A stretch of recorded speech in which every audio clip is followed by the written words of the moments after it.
নমস্কার বন্ধুরা, আজকে নিয়ে চলে আসলাম সেই ভাইরাল আলুর তরকারি।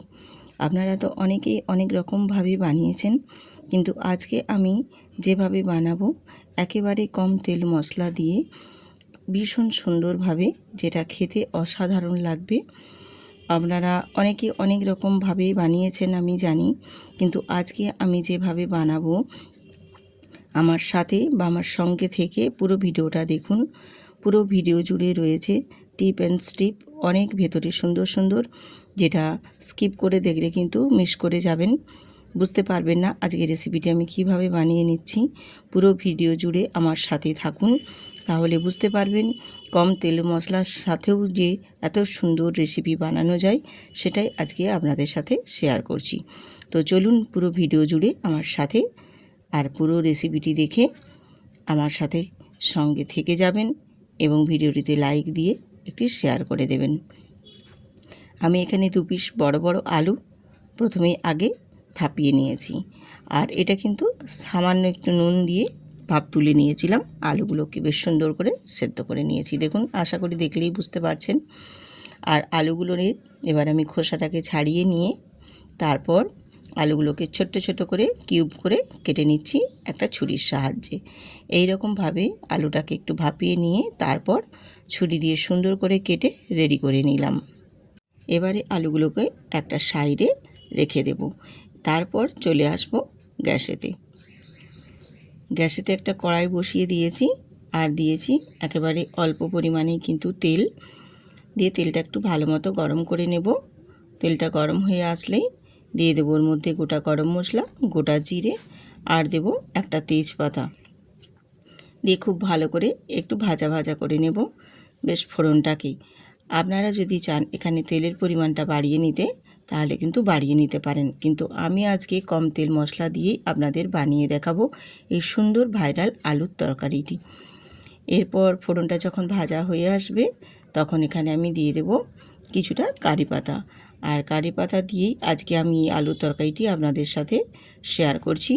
দেখুন, ভীষণ ভালো লাগে, আর কারি পাতার টেস্ট বা এত সুন্দর একটা ঘ্রাণ বেরোয়, যেটা খেতে ভীষণ ভালো লাগে এবং অসম্ভব একটা স্বাদ নিয়ে আসে। কারি পাতাটাও ভাজা করে নিয়েছি। এরপর আমি এখানে সামান্য অল্প একটু নুন দিয়ে দিলাম এখানে আমি টমেটো।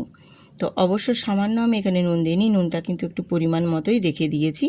যদি প্রয়োজনে আমার লাগে তাহলে কিন্তু পরে আবার আমি দেখে নুনটা অ্যাড করে দেব। এবারে টমেটোটা দিয়ে খুব ভালো করে ফোড়নের সাথে একটু নাড়াচাড়া করে ভেজে নেব। যেহেতু নুন দেওয়া আছে, সেক্ষেত্রে টমেটোটা খুব তাড়াতাড়ি গলে নরম হয়ে যাবে। আর ঠিক টমেটোটা কষিয়ে নিতে নিতে এখানে আমি দিয়ে দেব কাশ্মীরি লঙ্কার গুঁড়ো আর হলুদের গুঁড়ো দিয়ে খুব ভালো করে টমেটোটাকে একটু কষিয়ে নেব গুঁড়ো মশলার সাথে।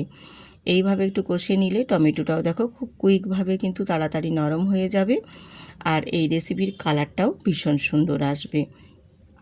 নমস্কার বন্ধুরা, আমি রূপা, ব্লগস উইথ রূপা চ্যানেলে আপনাদের সবাইকে স্বাগত জানিয়ে আবারও প্রতিদিনের নিয়ে একটি সুন্দর রেসিপি নিয়ে হাজির হয়েছি আপনাদের মাঝে। পুরো ভিডিওটা দেখবেন, ভীষণ ভালো লাগবে। খুবই কম তেল মশলার মধ্যেও যে এত সুন্দর রান্না হয়, সেটাই আজকে আমি আপনাদের সাথে শেয়ার করছি। এরপর এখানে আমি দিয়ে দিয়েছি 1 চামচ গ্রেট করে নেওয়া আদা। আপনারা চাইলে আদাটা বেটেও নিতে পারেন, কিন্তু আমি গ্রেট করেই দিয়েছি। আর দিয়ে দিলাম এখানে 1 চামচ, মানে ছোটো চামচের 1 চামচ জিরে গুঁড়ো, যেটা আমি জলে গুলে দিয়েছি। দিয়ে খুব ভালো করে কষিয়ে নিচ্ছি। আমি এখানে পেঁয়াজ রসুন ছাড়া নিরামিষভাবে এই আলুর তরকারিটা বানিয়ে আপনাদেরকে দেখিয়ে দিচ্ছি। আপনারা চাইলে যদি এটা পেঁয়াজ রসুন দিয়ে করতে চান, সেক্ষেত্রেও করে নিতে পারেন, কোনো অসুবিধে নেই। কিন্তু আমি নিরামিষভাবে কম তেল মশলা দিয়ে বানিয়ে দেখাচ্ছি আপনাদেরকে কত সুন্দরভাবে এই রেসিপিটি বানানো যায়।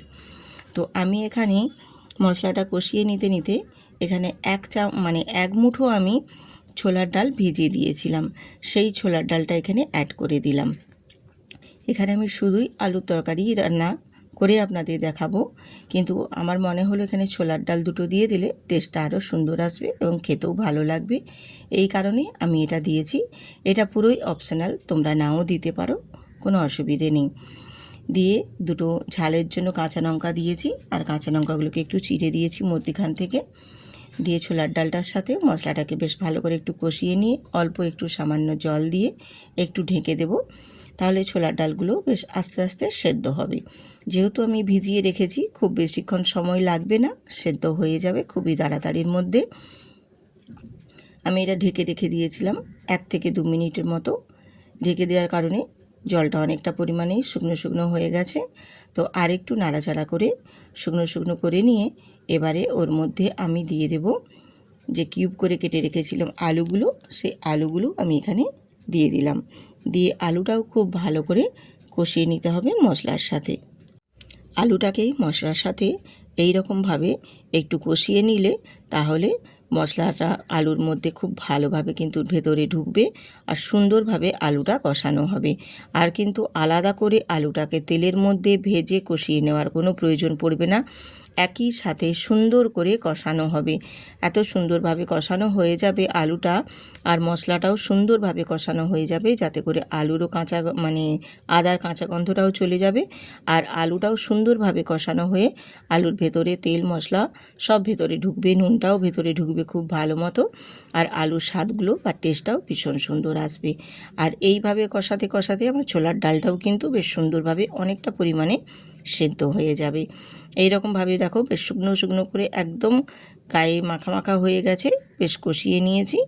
এবারে এখানে আমি কিছু জল অ্যাড করে দেবো, অল্প পরিমাণেই দেব, কারণ যেহেতু আমার আলুটা সেদ্ধই আছে আর ছোলার ডালটা দেখো অনেকটা পরিমাণে কিন্তু সেদ্ধ হয়ে গেছে। আর একটু অল্প বাকি আছে, যেটা আমার এই জল দিয়ে রান্নাটা করে নিতে নিতে বাকিটুকু আমার সেদ্ধ হয়ে যাবে বেশ সুন্দরভাবে। এবারে এখানে কষানোটা বেশ সুন্দরভাবে হয়ে গেছে দেখো, দিয়ে আমি জল দিয়ে দিয়েছি। জলটা দিয়ে একটু নাড়াচাড়া করে ফুটে আসা পর্যন্ত অপেক্ষা করব। আর এখানে জলের পরিমাণটা খুব বেশি দেওয়ার দরকার নেই, কারণ আলু সেদ্ধই আছে, খুব বেশি লাগবে না সময়, খুব তাড়াতাড়ির মধ্যে কিন্তু রেডি হয়ে যাবে। এবারে একটা ঢাকনা দিয়ে ঢেকে দেব 2 থেকে 3 মিনিটের মতো। তারপর ফিরে এসে তোমাদের দেখিয়ে দিচ্ছি, দেখো কত সুন্দরভাবে তরকারিটা একদম গাঢ় গাঢ়ভাবে হয়েছে আর জলের পরিমাণটাও অনেকটা পরিমাণে কিন্তু কমে গেছে। আর তরকারিটা কতটা গাঢ় গাঢ় হয়েছে দেখো গ্রেভিটা। এটা যখন ঠান্ডা হবে তখন কিন্তু আর একটু পরিমাণে গাঢ় গাঢ় হয়ে যাবে। আর যদি আপনারা চান আরও বেশি একটু গাঢ় ভাব, তাহলে 2-1টা আলুও এখানে খুন্তি দিয়ে চেপে চেপে গেলে দিতে পারেন, তাহলে এই গ্রেভিটা আরও গাঢ় গাঢ় হয়ে যাবে। মোটামুটি আমার তরকারিটা কমপ্লিটের মুখে, এই কারণে সমস্ত কিছু সেদ্ধ হয়ে গেছে। এবারে আমি অল্প একটু কয়েক দানা চিনি দিয়ে দিয়েছি। আশা করি দেখে বুঝতে পারছেন আমি চিনির পরিমাণটা কীরকম দিয়েছি। চিনিটা দিয়ে আবারও একটু নাড়াচাড়া করে দিয়েছি, দিয়ে একটু ঘাঁটা ঘাঁটা করে দিচ্ছি। এই রকমভাবে একটু নাড়াচাড়া দিয়ে তারপর খুব ভালো করে একদম রেডি করে নেব আজকের এই আলুর তরকারিটি। কত সুন্দরভাবে গাঢ় আর কতটা রেসিপিটি কত সুন্দরভাবে রেডি হয়েছে সেটা নিশ্চয়ই আশা করি দেখলেই বুঝতে পারছেন। আর ছোলার ডালটা একেবারে সুন্দরভাবে সেদ্ধ হয়ে গেছে, সেটাও আমি আপনাদের দেখিয়ে দিলাম। ব্যাস ঠিক এই পর্যায়ে আর খুব বেশি রান্না করা লাগবে না। এবারে গ্যাসটা অফ করে তারপর নামিয়ে আপনাদেরকে দেখিয়ে দেব। আর নামানোর আগে এখানে আপনারা যদি চান গরম মশলা দিতে পারেন, কিন্তু আমি আগের থেকেই গরম মশলাটা দিয়েছি বলে এই কারণে আর আমি গরম মশলা দিলাম না। দিয়ে একটু ঢেকে 2 মিনিট রেখে দেব। তারপর আপনাদের দেখিয়ে দিচ্ছি যে কতটা আরও গ্রেভিটা গাঢ় হয়েছে। দেখো এটা কিন্তু পুরোপুরিভাবে ঠান্ডা হয়নি, আরও যখন ঠান্ডা হবে তখন আরেকটু কিন্তু বসে যাবে। একেবারে রুটি পরোটা লুচির সাথে খাওয়ার মতো একদম পারফেক্ট একটি রেসিপি। সুন্দরভাবে আলুর এই রকম আলু কম সময়ের মধ্যে রেডি করে নিতে পারেন আলুর তরকারি। আলুটা সেদ্ধ করে নিলে খুবই কম সময়ের মধ্যেই কিন্তু একদম রেডি হয়ে যাবে। আর আজকের এই আলুর তরকারিটি কত সুন্দরভাবে কত কম সময়ের মধ্যে রেডি হয়েছে সেটা নিশ্চয়ই আশা করি আপনাদের দেখেই বুঝতে পারছেন, বা আপনাদেরকে যে আমি দেখিয়েছি সেটা দেখেও নিশ্চয়ই আপনারা বুঝে গেছেন। কত সুন্দর এবং কতটা টেস্ট হয়েছে সেটাও নিশ্চয়ই আপনারা দেখলেই বুঝতে পারবেন। কত কম তেল মশলা দিয়ে আজকের এই রান্নাটি আমি আপনাদের সাথে শেয়ার করেছি। যদি ভালো লেগে থাকে অবশ্যই কিন্তু বন্ধুদের সাথে আত্মীয় পরিজনদের সাথে শেয়ার করে দেবেন। পুরনো ও নতুন বন্ধুদের অসংখ্য ধন্যবাদ, যারা আমার পাশে প্রতিদিনের ন্যায় প্রতিটা ভিডিওতে আমার পাশে থেকেছেন। আজ এখানেই শেষ করছি। সবাই সুস্থ থাকুন, ভালো থাকুন। আবারও দেখা হচ্ছে পরবর্তী